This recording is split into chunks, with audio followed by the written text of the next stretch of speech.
Et moi, c'est Georges Magalhaes, professeur dans le programme Technologie de l'architecture à la Cité. Bien, le mandat, c'était de faire un centre des arts de la scène. Alors, c'est un bâtiment qui accueille toutes sortes d'arts, la danse, la musique et autres. De fait, c'était un projet sur les centres des arts de la scène de nature autochtone. Il fallait créer, dans le fond, un bâtiment complet sur un terrain. Il y avait 2 terrains possibles, un à Gatineau et puis un à Ottawa, je crois. Il fallait juste créer un projet de 50 000 mètres carrés. Et dans le bâtiment, bien, il fallait intégrer une valeur qui ressortait de l'intérêt de l'étudiant, une valeur aussi en lien avec le site lui-même, que ce soit l'enseignement, les vues ou autres. Et on avait aussi un volet, les valeurs des groupes autochtones qu'on voulait intégrer dans le projet. Notre projet, c'est un client potentiel qui voulait avoir un centre des arts axé sur des éléments autochtones. Alors, on a décidé de prendre chacun un parti pris. Fait que moi, c'est les plantes. Maxime? Moi, c'était la roue de la médecine, puis toutes les bases fondamentales de les croyances autochtones. Fait que toutes les couleurs, puis ces éléments-là. Moi, c'était beaucoup plus l'emplacement et l'intégration du soleil dans le bâtiment. Il y a un petit environnement compétitif, là, mais il y a un tirage pour le meilleur ou des projets, des choses comme ça. Il y a une petite compétition, c'était quand même cool. Notre projet, on devait faire un centre des arts de la scène qui est accentué sur les valeurs des groupes autochtones. Donc, comme vous pouvez voir, on avait un site qui est le parc Jacques-Cartier-Nord, donc à Gatineau bien sûr.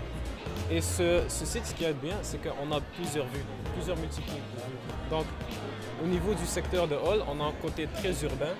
Puis au niveau du secteur de Gatineau et secteur de Ottawa, on a une vue très très belle sur la rivière de l'Outaouais et les chutes Rideau. Puis de l'autre côté, on a une vue sur le lac Ruisseau de la Brasserie. Donc c'était un très très beau site. Puis on est parti d'une vision d'un parti pris qui était le respect et l'intégration du bâtiment. C'est vraiment le respect de la nature. Donc conserver vraiment les arbres. Les seuls arbres que tu vas enlever, c'est pour créer une entrée de l'intersection de Laurier et du Sceau, c'est tout. Donc les autres éléments comme le parking existant, la piste de cyclable, ça on n'y touche pas. Et les arbres autour bien sûr, sauf pour créer une entrée principale pour le bâtiment. Étant donné que c'est un programme de technologie de l'architecture, alors il y a le côté fonctionnel, le côté technique, les matériaux, la composition, les types de construction, ainsi de suite. Alors, c'est tous des éléments qui devaient être intégrés dans le projet. Dans le fond, c'est un projet qu'on a fait sur une session complète. Puis ça a été divisé en 3 étapes. So, on a fait la première étape qui était l'étape de l'évaluation de terrain, dans le fond. Puis ensuite, on a eu la deuxième étape qui était l'étape de design ou de conception, d'esquisse. Puis on a finalement, ça c'est la 3e étape qu'on voit en arrière. Là. Fait c'est là qu'on a fait nos rendus, c'est là qu'on a fait tout ce qui était le côté plus technique de la chose. Puis c'était vraiment notre design final, là, dans le fond. Moi, ce que j'ai apprécié le plus, c'est le dessin. Vraiment, les rendus, faire la finition, venir à bout de convaincre le client, puis dire, regarde, c'est le projet final, c'est ça que ça va avoir de l'air.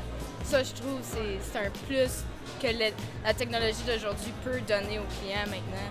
Avant, il n'y avait pas ça, mais maintenant, on peut pousser ça plus tard dans les jobs.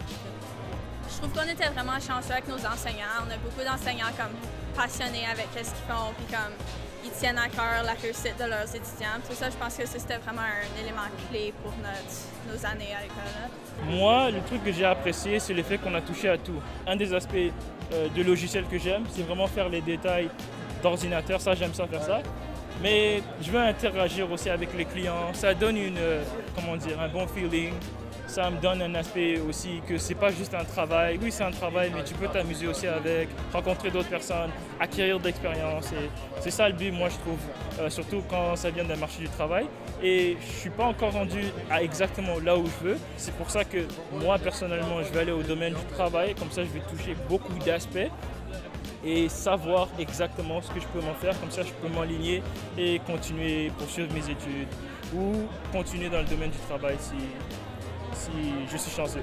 C'est vraiment un programme où est-ce que tu apprends tout. Tu apprends de la gestion, tu apprends de l'architecture, tu apprends un peu d'ingénierie. Fait que c'est vraiment c'est vraiment un programme qui englobe tous les différents scénarios qu'on pourrait éventuellement avoir sur le marché du travail. On les voit quasiment tous. C'est vraiment, il nous donne les outils pour qu'on puisse se débrouiller à la fin, puis vraiment être capable de performer le mieux qu'on peut. Ouais, ce ne serait pas juste un technologue, quelqu'un qui va dans un bureau qui dessine, mais vous avez le choix d'être dessiner, oui, mais être estimateur, être chargé de projet, être responsable de n'importe quoi qui est en rapport à la construction. Je suis conseillère en efficacité énergétique, donc j'ai réussi à passer tous mes examens cet été. Je peux implanter ça, mon diplôme d'efficacité dans un bâtiment comme ça. Je peux accompagner le client à différents stades de la construction, faire des tests d'infiltration, des tests de fuite d'air et de tout ça. Puis je peux accompagner le client au travers de tout ça. Fait que c'est ça qui, c'est un autre aspect que je vais pouvoir utiliser mon certificat avec ça. Oui. Je dois dire, ce qui me rend le plus fier, c'est surtout à distance. À distance, on est sur les plateformes Teams, par exemple, puis on parle, mais c'est pas comme en réel. Quand on est présentiel, on voit pas le concret, on voit pas l'évolution de la même façon. Et ce qui me rend fier, c'est finalement, à la fin, on arrive à la semaine 14, puis on a un résultat. Un résultat que des fois, tu dis, oh my God, j'espère qu'ils vont arriver. Tu sais, j'ai-tu trop donné, pas assez donné. Mais finalement, ils t'arrivent avec des résultats, puis tu vois qu'ils ont mis du temps, tu vois qu'ils ont mis de l'énergie, tu vois qu'ils ont mis aussi de la passion. À cause d'un moment donné, l'architecture, c'est une passion. Il faut pas avoir peur d'investir du temps. Puis, alors, c'est vraiment ce que j'apprécie le plus, c'est de voir que bon, cool. À la fin, là, on a un résultat, il y a une réussite, c'est tangible. Puis là, ici, en présentiel, on voit le résultat. C'est pas seulement à l'écran, c'est pas seulement à travers Teams. Alors ça, c'est plaisant. Puis de voir que malgré ces difficultés-là qu'on a en ce moment, c'est quand même une pandémie, c'est quand même difficile, l'enseignement à distance, l'apprentissage à distance, mais ils ont quand même abouti à un résultat qui est intéressant, qui ont respecté les objectifs, les intentions. Alors, ça, pour moi, je suis fier de voir que moi, je vois pas, puisqu'on est à distance, mais eux, ça trottait, puis ça l'avançait, puis ils évoluaient dans tout ça. Alors ça, c'est merveilleux comme résultat. Ça fait 2 ans qu'on est à l'école en ligne, donc on n'a pas fait de présentation orale en personne, sauf en ligne. Donc, une fois arrivé ici, c'était stressant parce que tu vois tous les écrans, toutes les stations. Mais une fois que tout est installé, on était la première équipe à présenter. Ouais. Donc, dès qu'on a commencé à parler, ça a commencé genre à être bien correct. Honnêtement, c'était vraiment stressant.